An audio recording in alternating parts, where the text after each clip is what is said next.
334वां दिन पुराने अहदनामा में से आज की तिलावत दानिएल नबी की किताब उसका 5वां बाब 17वीं आयत से लेकर 6ठे बाब की 28वीं आयत तक। तब दानिएल ने बादशाह को जवाब दिया कि तेरा इनाम तेरे ही पास रहे और अपना सिला किसी दूसरे को दे, तो भी मैं बादशाह के लिए इस नविश्ता को पढ़ूंगा और इसका मतलब उससे बयान करूंगा। ऐ बादशाह, खुदा ताला ने नबूकदनजर तेरे बाप को सल्तनत और हशमत और शौकत और इज्जत बख्शी, और उस हशमत के सबब से जो उसने उसे बख्शी तमाम लोग और उम्मतें और अहले लोग उसके हजूर लर्जा और तरसा हुए। उसने जिसको चाहा हलाक किया और जिसको चाहा जिंदा रखा, जिसको चाहा सरफराज किया और जिसको चाहा जलील किया।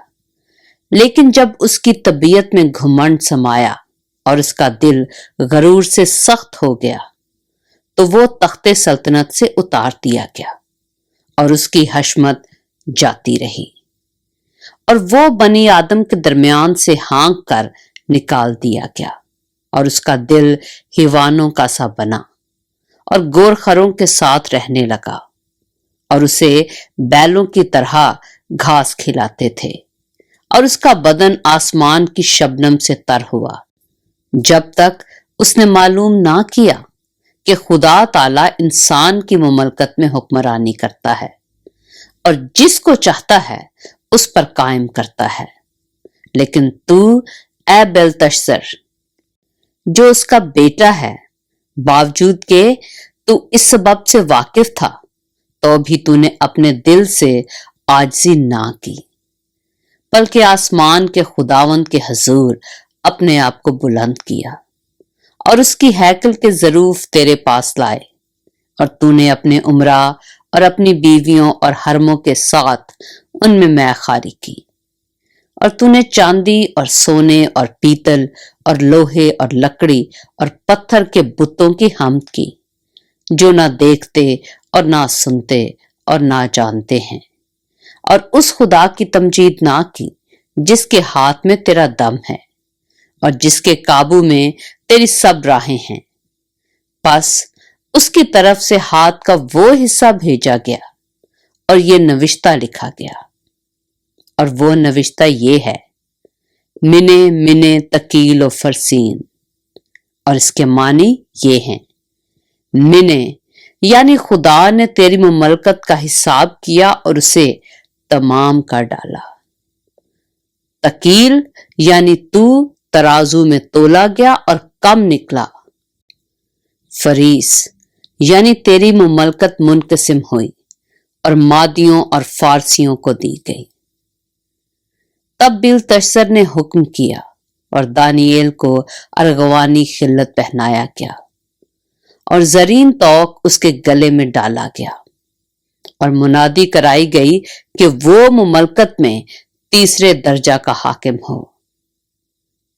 उसी रात को बिलतशर कस्तियों का बादशाह कत्ल हुआ, और दारा मादी ने 62 बरस की उम्र में उसकी सल्तनत हासिल की।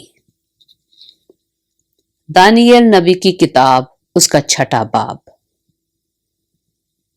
दारा को पसंद आया कि मुमलकत पर 120 नाज़िम मुकर्रर करे, जो तमाम मुमलकत पर हुकूमत करें, और उन पर 3 वजीर हों, जिनमें से एक दानिएल था, ताकि नाजिम उनको हिसाब दें और बादशाह खसारत ना उठाएं। और चूंकि दानिएल में फाजिल रूह थी, इसलिए वो उन वजीरों और नाज़मों पर सबकत ले गया, और बादशाह ने चाहा कि उसे तमाम मुल्क पर मुख्तार ठहराए। तब उन वजीरों और नाज़िमों ने चाहा कि मुल्कदारी में दानिएल पर कसूर साबित करें, लेकिन वो कोई मौका या कसूर ना पा सके, क्योंकि वो दयानतदार था और उसमें कोई खता या तकसीर ना थी। तब उन्होंने कहा कि हम इस दानिएल को उसके खुदा की शरीयत के सिवा किसी और बात में कसूरवार ना पाएंगे। बस ये वजीर और नाजिम बादशाह के हजूर जमा हुए और उससे यूं कहने लगे कि ए दारा बादशाह, अब तक जीता रहे। मुल्क के तमाम वजीरों और हाकिमों और नाजिमों और मुशीरों और सरदारों ने बाहिम मशवरत की है कि एक खुसरवाना आयन मुकर्रर करें और एक इम्तनाई फरमान जारी करें, ताकि ए बादशाह 30 रोज तक जो कोई तेरे सिवा किसी माबूद या आदमी से दरखास्त करे, शेरों की मान में डाल दिया जाए। अब ए बादशाह, इस फरमान को कायम कर और नविश्ता पर दस्तखत कर, ताकि तब्दील ना हो, जैसे मादियों और फारसियों के आयन जो तब्दील नहीं होते। बस दारा बादशाह ने उस नविश्ता और फरमान पर दस्तखत कर दिए, और जब दानियल ने मालूम किया कि उस नविश्ता पर दस्तखत हो गए, तो अपने घर में आया और उसकी कोठरी का दरीचा यरूशलेम की तरफ खुला था। वो दिन में 3 मर्तबा हस्बे मामूल घुटने टेक कर खुदा के हुजूर दुआ और उसकी शुक्रगुजारी करता रहा। तब ये लोग जमा हुए और देखा कि दानियल अपने खुदा के हुजूर दुआ और इल्तमास कर रहा है। बस उन्होंने बादशाह के पास आकर उसके हुजूर उसके फरमान का यूं जिक्र किया कि ए बादशाह, क्या तूने इस फरमान पर दस्तखत नहीं किए कि 30 रोज तक जो कोई तेरे सिवा किसी माबूद या आदमी से कोई दरखास्त करे, शेरों की मान में डाल दिया जाएगा। बादशाह ने जवाब दिया कि मादियों और फारसियों के ला तब्दील आयन के मुताबिक ये बात सच है। तब उन्होंने बादशाह के हुजूर अर्ज की कि ए बादशाह, ये दानियल जो यहूदा के असीरों में से है, न तेरी परवाह करता है और ना उस इम्तनाई फरमान को जिस पर तूने दस्तखत किए हैं खातिर में लाता है, बल्कि हर रोज 3 बार दुआ करता है। जब बादशाह ने ये बातें सुनी तो निहायत रंजीदा हुआ और उसने दिल में चाहा कि दानियल को छुड़ाए, और सूरज डूबने तक उसके छुड़ाने में कोशिश करता रहा। फिर ये लोग बादशाह के हुजूर फराहम हुए और बादशाह से कहने लगे कि ए बादशाह, तू समझ ले कि मादियों और फारसियों का आयन यूं है कि जो फरमान और कानून बादशाह मुकर्रर करे कभी नहीं बदलता।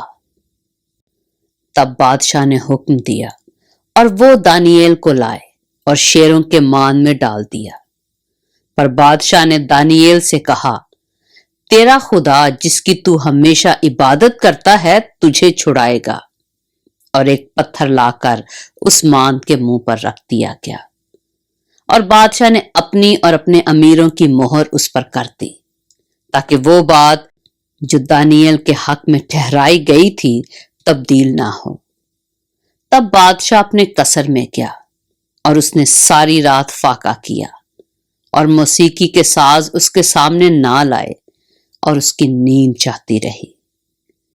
और बादशाह सुबह बहुत सवेरे उठा और जल्दी से शेरों की मान की तरफ चला, और जब मान पर पहुंचा तो गमनाक आवाज से दानियल को पुकारा। बादशाह ने दानियल को खिताब करके कहा, ऐ दानियल, जिंदा खुदा के बंदे, क्या तेरा खुदा जिसकी तू हमेशा इबादत करता है कादिर हुआ कि तुझे शेरों से छुड़ाए? तब दानियल ने बादशाह से कहा, ऐ बादशाह, अब तक जीता रह। मेरे खुदा ने अपने फरिश्ता को भेजा और शेरों के मुंह बंद कर दिए, और उन्होंने मुझे जरर नहीं पहुंचाया, क्योंकि मैं उसके हुजूर बेगुनाह साबित हुआ। और तेरे हुजूर भी ऐ बादशाह मैंने खिता नहीं की। बस बादशाह निहायत शादमान हुआ और हुक्म दिया कि दानियल को उस मान से निकालें। बस दानियल उस मान से निकाला गया, और मालूम हुआ कि उसे कुछ जरर नहीं पहुंचा, क्योंकि उसने अपने खुदा पर तवक्कुल किया था। اور بادشاہ نے حکم دیا اور وہ ان شخصوں کو جنہوں نے دانیال کی شکایت کی تھی لائے اور ان کے بچوں اور بیویوں سمیت ان کو شیروں کی مان میں ڈال دیا، اور شیر ان پر غالب آئے، اور اس سے پیشتر کہ ماند کی تہ تک پہنچے، شیروں نے ان کی سب ہڈیاں توڑ ڈالیں۔ تب دارا بادشاہ نے سب لوگوں اور قوموں اور اہل لوگت کو جو روئے زمین پر بستے تھے نامہ لکھا، تمہاری سلامتی افزون ہو، میں یہ فرمان جاری کرتا ہوں کہ میری مملکت کے ہر ایک صوبہ کے لوگ دانیال کے خدا کے حضور ترساں اور لرزاں ہوں، کیونکہ وہی زندہ خدا ہے اور ہمیشہ قائم ہے، اور اس کی سلطنت لازوال ہے، اور اس کی مملکت ابد تک رہے گی۔ وہی چھڑاتا اور بچاتا ہے، اور آسمان اور زمین میں وہی نشان اور عجائب دکھاتا ہے۔ اسی نے دانیال کو شیروں کے پنجوں سے چھڑایا ہے۔